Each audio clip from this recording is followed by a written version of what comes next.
The thing about humans, Vrelak thought as he watched the small female creature browse through the medical supplies section, is that they look so fragile, so breakable. He flexed his 6 fingers around the plasma cutter hidden beneath his thermal cloak. 3 credits. That's all the bounty office was paying for off-world human specimens these days. Live ones fetched more, but dead was easier, and Vrelak preferred easy.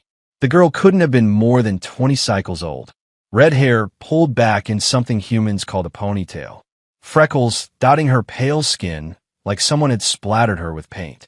She hummed to herself, completely unaware that 4 of the galaxy's most efficient kidnappers were currently surrounding her position in the station's dimly lit marketplace.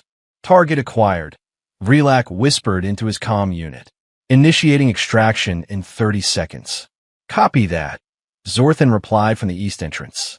Remember, Boss said we need her intact enough to harvest the organs. Humans have excellent kidneys, apparently. Vrelak grinned, revealing 3 rows of serrated teeth. 20 years he'd been doing this job.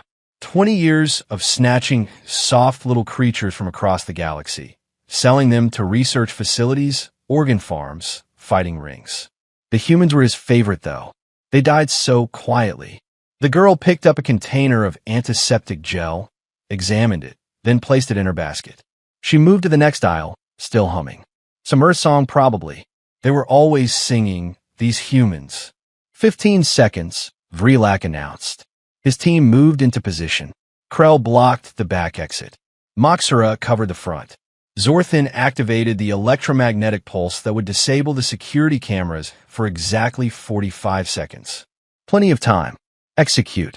Vrelak lunged forward, his cloak falling away as he reached for the girl's shoulder. His hand was 6 inches from her jacket when she moved. Not quickly, not like someone who'd been trained in combat. She simply tilted her head slightly to the left, and his massive hand closed on empty air. "Oh," she said, turning to face him with eyes that were suddenly far too calm. "You probably shouldn't have done that."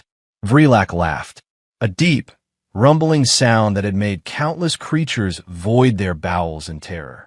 "Listen, little human. You come quietly, and maybe I leave you conscious for the trip. Maybe." The girl, she didn't scream, didn't run, didn't even look particularly frightened. Instead, she smiled, and there was something in that smile that made Vrelak's primary heart skip exactly 1 beat. "My mother warned me this might happen," she said softly. "She told me that some people in the galaxy are stupid enough to attack a human without asking questions first." "Your mother?" Vrelak scoffed, gesturing for his team to close in. "And what's your mother going to do about it, little girl?" "File a complaint." The temperature in the marketplace dropped 10 degrees in 2 seconds. The girl's smile widened.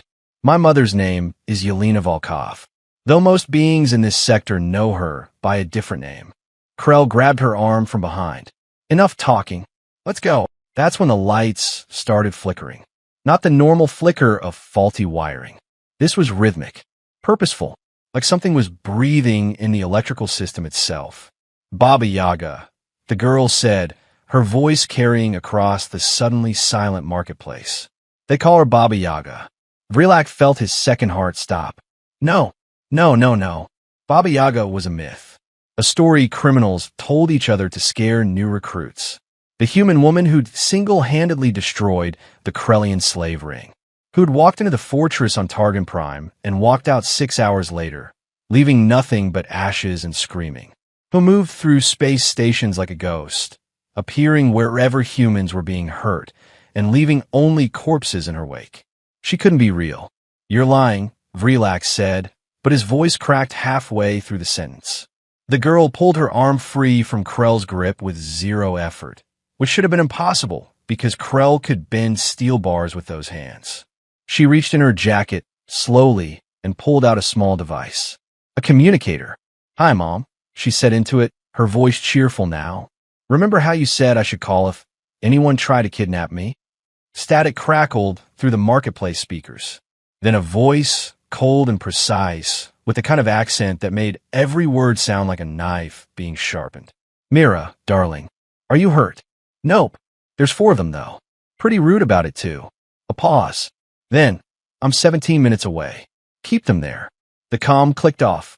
Mira, the girl, she tucked the device back in her jacket and looked at Vrelak with something that might have been pity. You have 17 minutes to run. I'd suggest using them wisely. Vrelak's combat computer brain did the calculations instantly. 17 minutes to the nearest ship. Could they make it? His vessel was docked in Bay 47.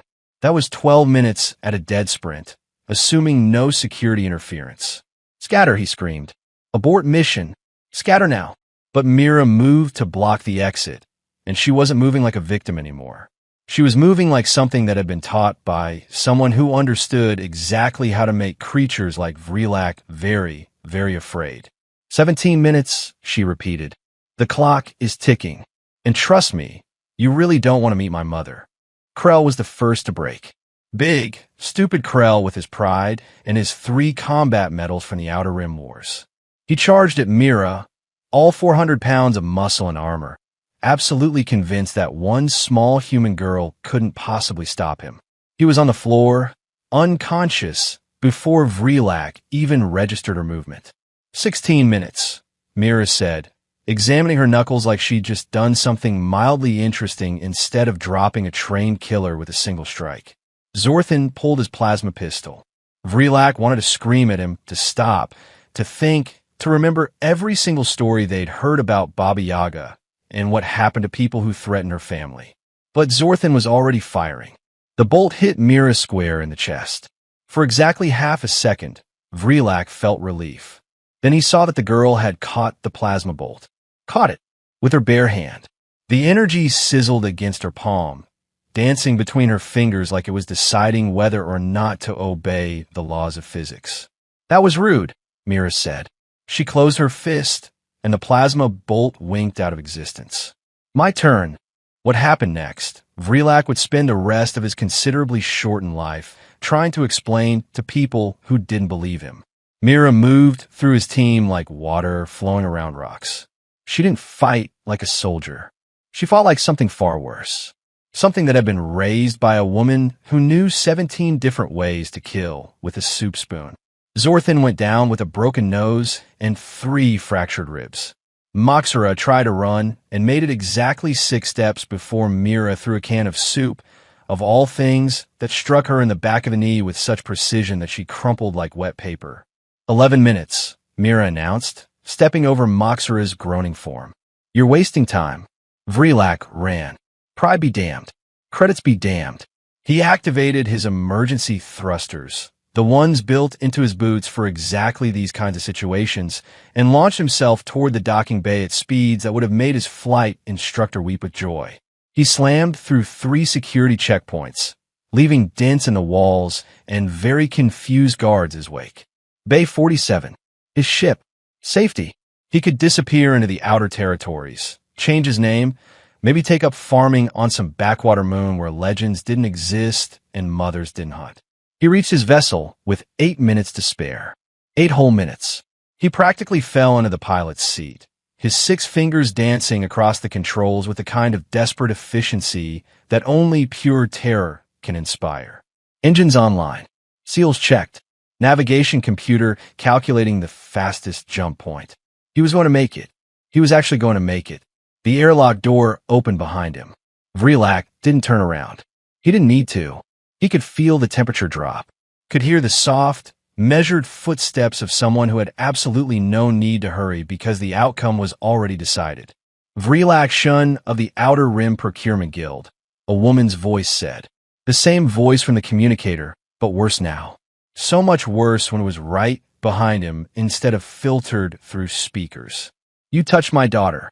He turned slowly, because maybe if he looked her in the eyes and apologized, maybe if he begged and explained that it was just business, nothing personal, maybe she would be merciful.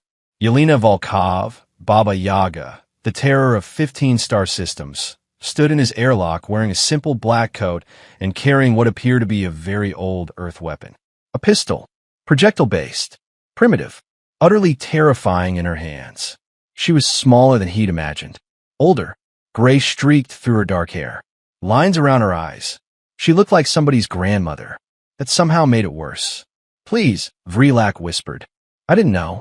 I swear I didn't know she was yours. I never would have, please. Yelena tilted her head, studying him like a scientist examining a particularly disappointing specimen. You hurt people for money. You take them from their families. You sell them like objects. She paused. Did any of them beg you to stop? Vrilak's mouth opened.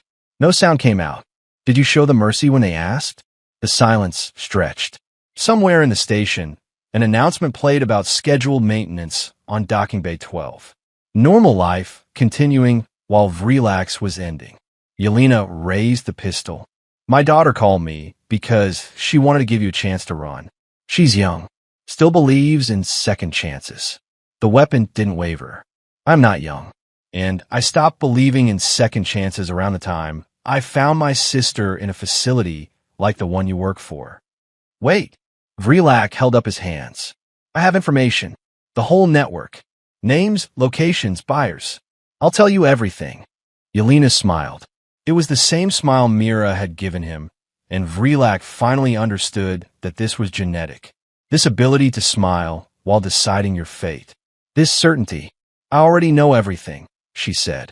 I've known for 6 months. Been tracking your entire operation. Tonight was simply the night I decided to end it. The pistol fired once. 3 days later, every single member of the Outer Rim Procurement Guild received the same message. A video file. In it, Yelena Volkov sat in a comfortable chair, sipping tea, looking exactly like someone's harmless grandmother. My name is Yelena, she said to the camera. Some of you know me by other names. I have a daughter. Her name is Mira.